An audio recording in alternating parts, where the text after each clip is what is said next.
"She's just a bitter old lady," whispered the neighbors as they watched 82-year-old Mrs. Beatrice Thornton slowly make her way down the sidewalk of Maple Avenue, her stern expression and sharp comments about noise, parking, and property maintenance having earned her a reputation as the neighborhood's most difficult resident.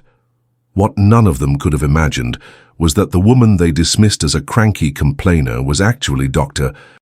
Beatrice Thornton, a retired pediatric surgeon worth $14 million who had been quietly orchestrating acts of kindness and financial support that had transformed their community in ways they would never discover until circumstances forced the truth into the open.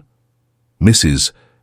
Thornton's reputation for being difficult had been building for the 3 years since she moved to the quiet suburban neighborhood of Willowbrook, following the death of her husband and her decision to downsize from the large estate where she had raised her children.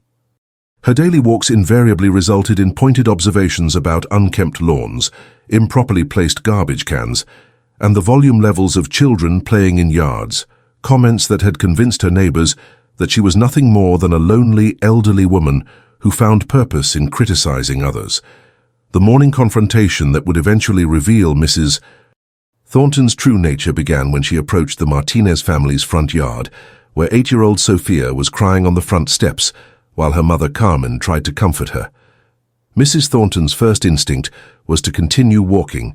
She had learned over the years that her presence often made emotional situations worse rather than better, as people misinterpreted her direct communication style and serious demeanor as coldness or judgment. "What's wrong with that child?" Mrs.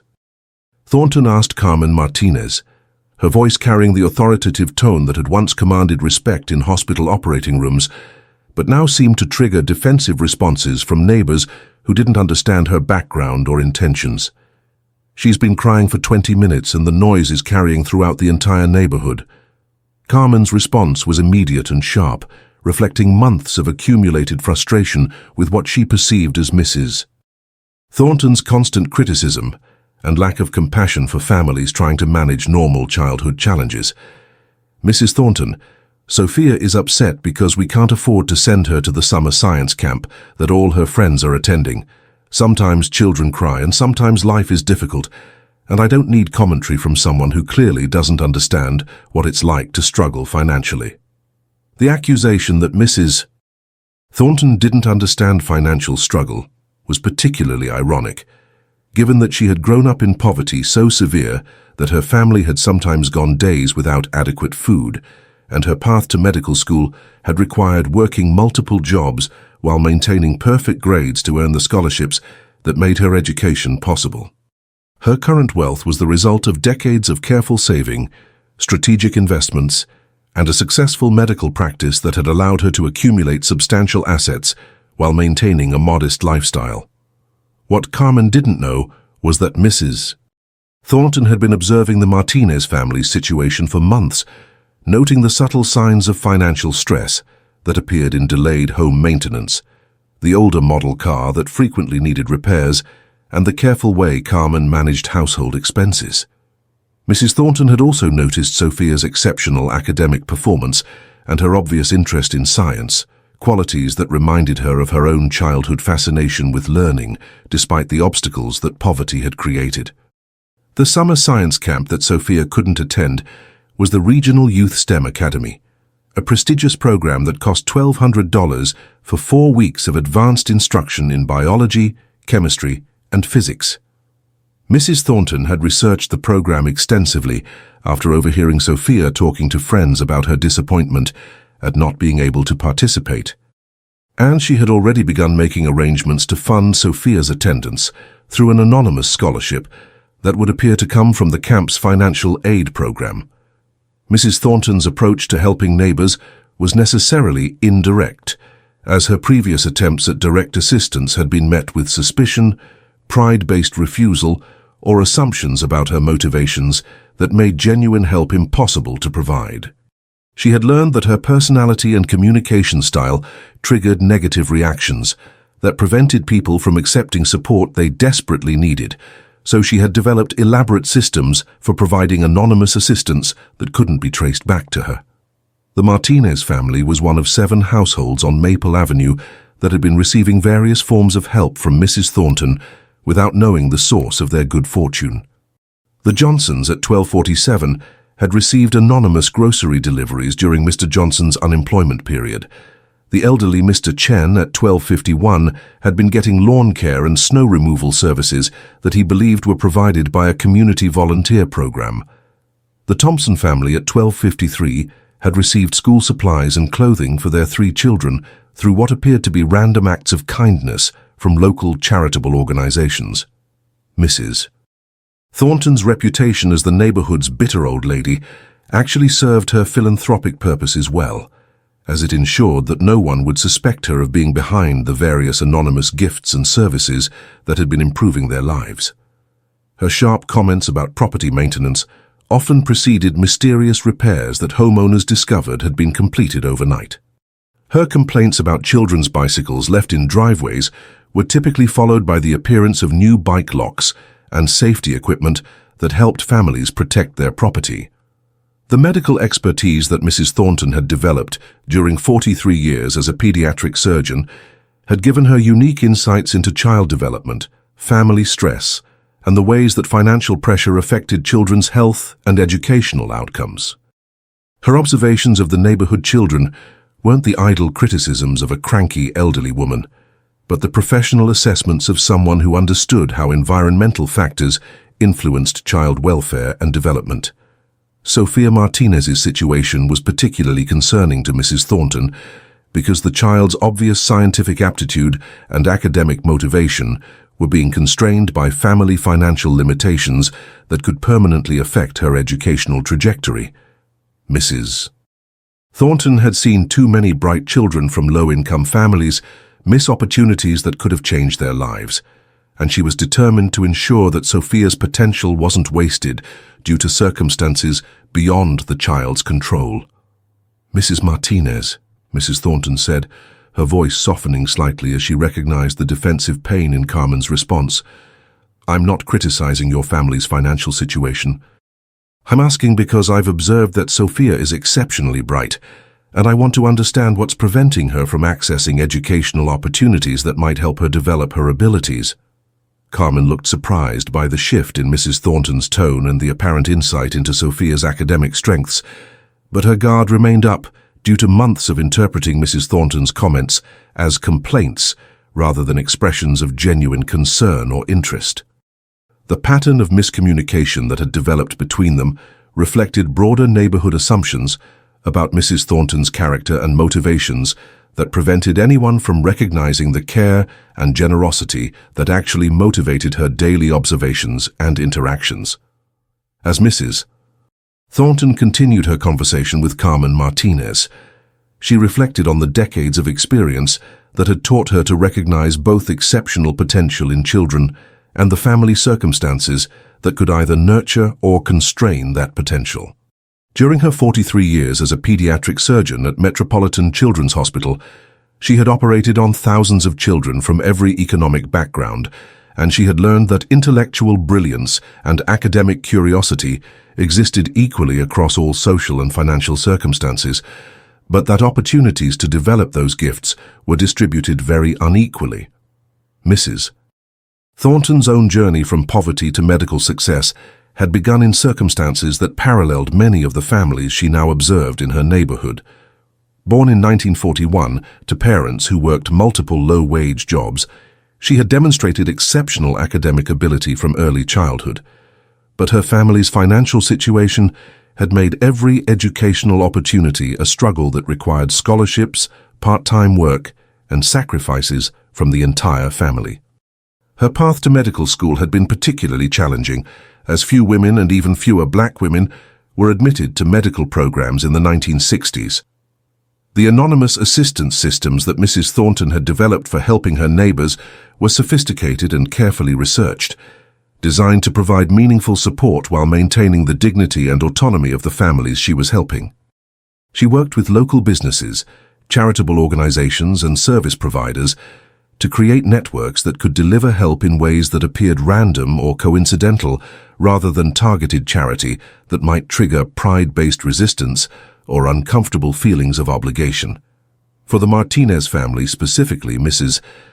Thornton had been documenting Sophia's academic achievements and scientific interests for over a year, noting the child's exceptional performance in school science fairs, her advanced reading level, and her obvious fascination with biological and physical sciences. She had also observed the family's financial constraints, including Carmen's extra work shifts to supplement their income, and the careful way Sophia's parents managed expenses to ensure their daughter's basic needs were met while still struggling to afford enrichment opportunities. The Regional Youth STEM Academy scholarship that Mrs. Thornton had arranged for Sophia was structured through a foundation that she had established specifically to support academically gifted children from working-class families. The foundation worked with camps, schools, and educational programs to identify children who showed exceptional promise but faced financial barriers, and then provided anonymous scholarships that appeared to come from the institutions themselves rather than from individual donors. Mrs. Thornton's medical career had provided her with both the financial resources and the professional networks necessary to create comprehensive support systems for children and families facing various challenges. Her work as a pediatric surgeon had connected her with educators, social workers, and child development specialists who shared her commitment to ensuring that children's potential wasn't limited by their family's economic circumstances. If this story is touching your heart, tell us in the comments where you're watching from, and if you're not subscribed yet, now's the time. The other families in the neighborhood who had been receiving Mrs. Thornton's anonymous assistance represented a carefully selected group of households where she had identified specific needs that her resources could address effectively and discreetly. The Johnsons' grocery deliveries had been coordinated through a local food bank that Mrs. Thornton supported financially, allowing the family to receive help during a difficult unemployment period, without the stigma often associated with food assistance programs. Mr. Chen's lawn care and snow removal services were provided through a company that Mrs. Thornton had hired to maintain several properties in the neighborhood, with the costs distributed among multiple clients, so that his individual service appeared to be part of a broader community maintenance program rather than charity targeted specifically at his needs as an elderly widower living on a fixed income. The Thompson family's children had been receiving school supplies and clothing through what appeared to be random selection for various community assistance programs, but which was actually Mrs. Thornton's systematic effort to ensure that the three children had the resources they needed to succeed academically, despite their parents' financial struggles following a medical crisis that had created substantial debt. Mrs. Thornton's approach to philanthropy reflected both her medical training in systematic problem-solving and her personal understanding of how pride and dignity affected people's willingness to accept help. She had learned that direct charity often created more problems than it solved, generating feelings of inadequacy, obligation, or resentment that could damage relationships and self-esteem, while anonymous assistance allowed families to maintain their sense of independence and competence while still receiving the support they needed. Mrs. Martinez, Mrs. Thornton said, choosing her words carefully to avoid triggering the defensive responses that had characterized their previous interactions, I've noticed that Sophia has exceptional scientific curiosity and academic ability. The STEM camp that she wants to attend would provide educational opportunities that could significantly influence her future academic and career development. Have you explored all available financial assistance options? Carmen's expression shifted from defensiveness to surprise as she processed Mrs. Thornton's apparent knowledge of Sophia's academic interests and the specific program she wanted to attend. The question about financial assistance was delivered without condescension or judgment, suggesting genuine interest in helping rather than criticism of the family's financial limitations. "We've applied for financial aid," Carmen replied, her tone becoming less defensive as she recognized that Mrs. Thornton seemed to understand both Sophia's abilities and the family's constraints. "But there are waiting lists for scholarships, and the camp starts in 2 weeks." Sophia was so excited about the program, and now she feels like she's being left behind while her friends get opportunities that we can't provide.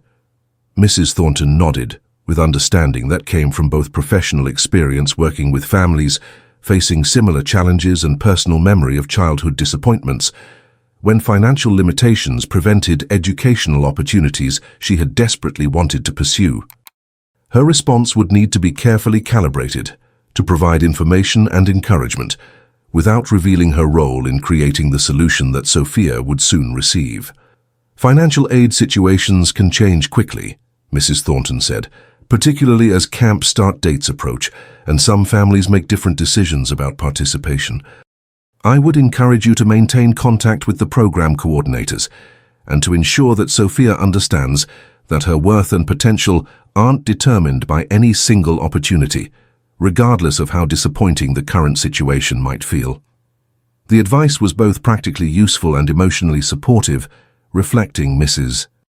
Thornton's understanding that children from families with limited resources often internalized financial constraints as personal failures, rather than understanding them as temporary circumstances that could be addressed through persistence, creativity, and sometimes unexpected opportunities that emerged when least expected.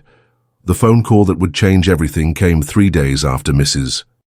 Thornton's conversation with Carmen Martinez, when the Regional Youth STEM Academy contacted the Martinez family to inform them that Sophia had been selected for a full scholarship that would cover not just the camp tuition, but also transportation, materials, and even lunch for the entire 4-week program.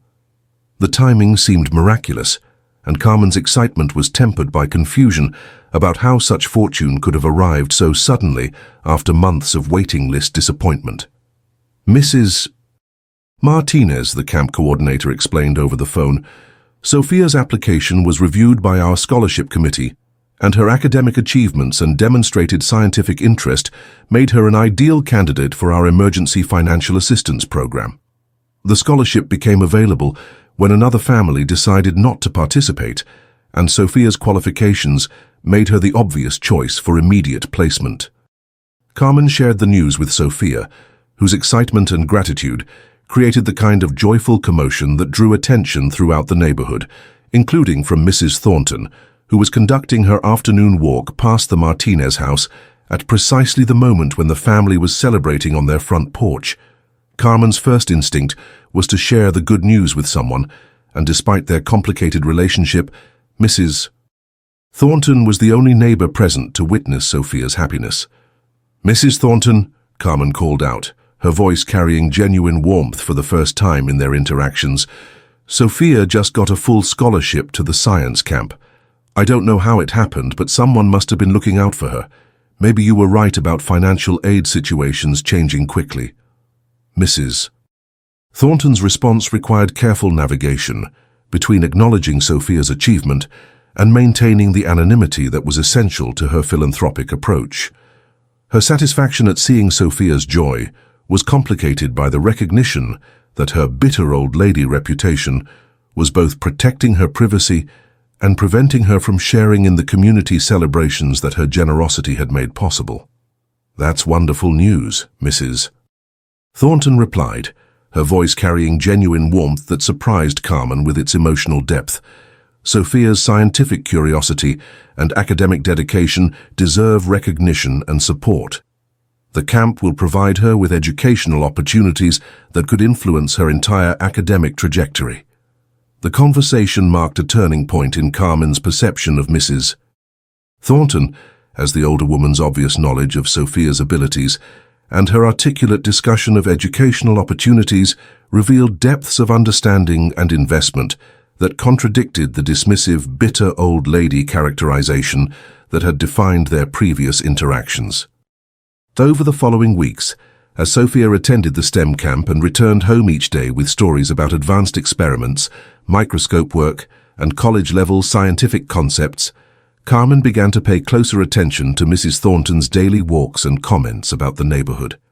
What had previously seemed like idle criticism began to appear more like the observations of someone who was genuinely invested in the community's well-being and development. The revelation of Mrs. Thornton's true nature began to unfold through a series of coincidences that exposed the pattern of anonymous assistance she had been providing throughout the neighborhood. The breakthrough came when Mr. Chen mentioned to Carmen that his lawn care service had told him their work was funded by a neighborhood improvement grant. But when Carmen researched the grant program, she discovered it didn't exist, leading her to wonder who was actually paying for services that were improving multiple properties on their street. Carmen's investigation intensified when she learned that the Thompson family had received school supplies through a community program that also turned out to be fictional, and that the Johnsons' grocery deliveries during unemployment had come from a food bank that had no record of their family being enrolled in assistance programs. The pattern suggested that someone in their immediate neighborhood was orchestrating comprehensive support for multiple families while maintaining complete anonymity about their involvement. The definitive revelation came during a chance encounter at the Regional Youth STEM Academy, when Carmen arrived to pick up Sophia from camp and overheard a conversation between the camp director and a financial coordinator about thanking their anonymous major donor, whose foundation had funded not just Sophia's scholarship, but also equipment purchases and instructor training that had enhanced the entire program. The coordinator mentioned that the donor was an elderly retired physician who had specifically requested updates about Sophia Martinez's progress and engagement. Carmen's shock at learning that Mrs. Thornton was not just involved in Sophia's scholarship, but was apparently the primary benefactor for multiple community improvements, led her to reconsider every interaction they had shared over the past 3 years. The complaints about property maintenance began to seem like the observations of someone who was planning improvements. The questions about children's activities appeared to be assessments of educational and developmental needs that could be addressed through targeted support. "Dr. Thornton," Carmen said the next morning, approaching her neighbor during the daily walk with a mixture of gratitude, embarrassment, and newfound respect. "I need to apologize for every assumption I've made about your character and motivations. I just learned about your role in Sophia's scholarship, and I'm beginning to understand that many of the good things that have happened in our neighborhood might be connected to your generosity." Mrs. Thornton's response revealed both her discomfort with recognition and her relief at finally being able to acknowledge her investment in the community's well-being without the protective barrier of anonymity that had isolated her from the relationships she had been quietly nurturing through her philanthropy. "Carmen," Mrs. Thornton replied, "I've learned that direct charity often creates more problems than it solves, but I've also learned that anonymity can create isolation that prevents the relationships and community connections that make life meaningful. Perhaps we can find a middle ground where help can be provided and relationships can be built without the complications that pride and obligation sometimes create." The conversation opened the door for Mrs. Thornton to begin sharing her background as a pediatric surgeon, her understanding of child development and family stress, and her commitment to ensuring that children's potential wasn't constrained by circumstances beyond their control. Carmen began to understand that Mrs. Thornton's direct communication style and serious demeanor reflected professional habits developed during decades of making life-and-death decisions in high-pressure medical situations rather than personal coldness or judgment about her neighbors' lives and choices. 18 months after the revelation that transformed Mrs.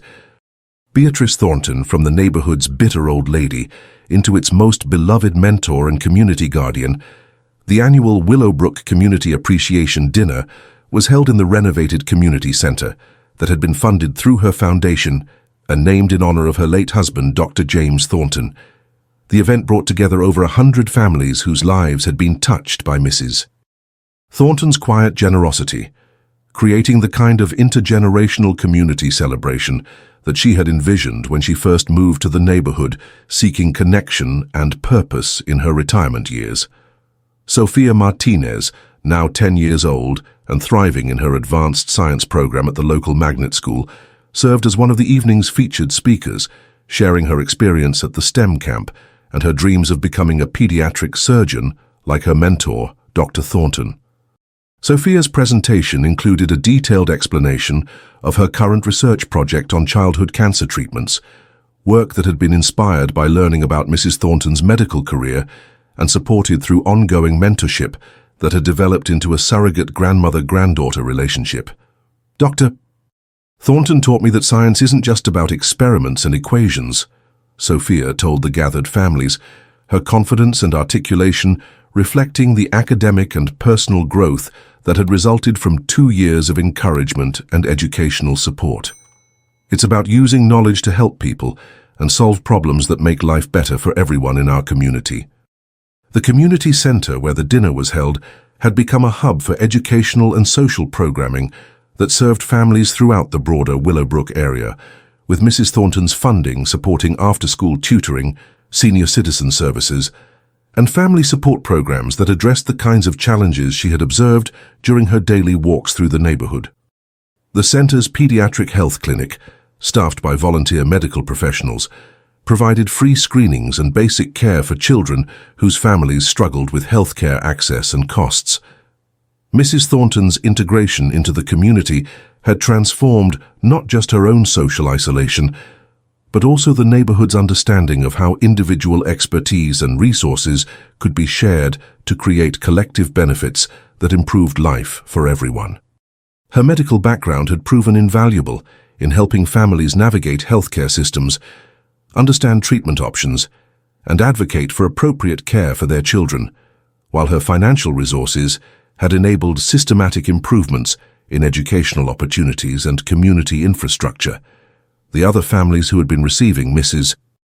Thornton's anonymous assistance had become active participants in expanding her philanthropic work, with the Johnsons coordinating food assistance programs, the Thompsons managing the community center's family support services, and Mr. Chen serving as the volunteer coordinator for senior citizen programming that connected elderly residents with younger families for mutual support and companionship.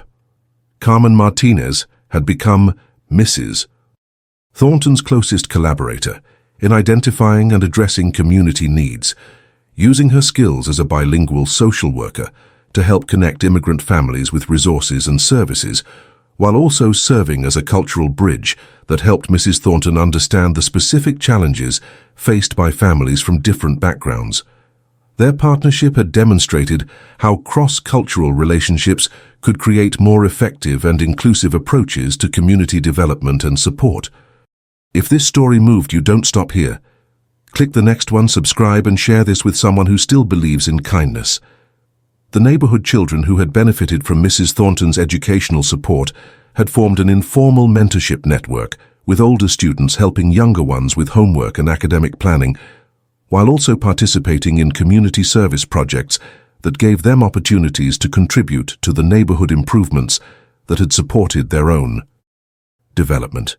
Sophia had become a leader in this youth network, organizing science clubs and tutoring sessions that extended Mrs. Thornton's influence to families throughout the broader community. Mrs. Thornton's daily walks had evolved from solitary observations into social connections that kept her informed about community needs, while also providing opportunities for informal mentoring and problem-solving that addressed issues before they became crises. Her reputation had shifted from bitter old lady to neighborhood treasure, with families seeking her advice about everything from educational planning and healthcare decisions to conflict resolution and financial management. The transformation had been particularly meaningful for Mrs. Thornton personally, as it had allowed her to apply the professional skills and knowledge she had developed during her medical career to community service that created the kinds of relationships and purpose that had been missing from her early retirement years. Her wealth had become a tool for community building rather than personal isolation, and her direct communication style had been reframed as professional expertise rather than personal criticism. When I moved to Willowbrook 3 years ago, Mrs. Thornton reflected during her speech at the community dinner, I was struggling with how to find meaning and connection in retirement after spending 4 decades in a medical career that had provided clear purpose and daily opportunities to help children and families. I thought I was offering anonymous assistance to neighbors who needed support, but I discovered that building genuine relationships and community connections requires vulnerability and openness that anonymity makes impossible. Her speech included acknowledgement that her initial approach to community involvement had been influenced by assumptions about how her personality and communication style would be received, and that her reputation as difficult or bitter had been partly self-created through her reluctance to engage authentically with neighbors who might have been more understanding and accepting than she had anticipated. The evening concluded with presentations of educational scholarships to 12 neighborhood children, funding that would support their academic development through high school and college, while also connecting them with mentorship and internship opportunities that could help them develop careers in healthcare, education, and community service. Mrs. Thornton's legacy was being designed to continue long after her personal involvement, with sustainable funding structures and institutional relationships that would maintain community support systems for future generations. As the community celebration ended with families gathering around Mrs. Thornton to express gratitude and share updates about their children's progress, she reflected on the journey from isolation to integration that had taught her valuable lessons about the difference between charity and community, between helping and relationship building, and between being needed and being valued for who she was rather than just what she could provide. The woman who had once been dismissed as a bitter old lady had become the heart of a thriving community, proving that first impressions could be devastatingly wrong, and that the greatest blessings often came disguised as difficult people who challenged others to look beyond surface appearances and discover the wisdom, generosity, and love that existed in unexpected forms and unexpected places.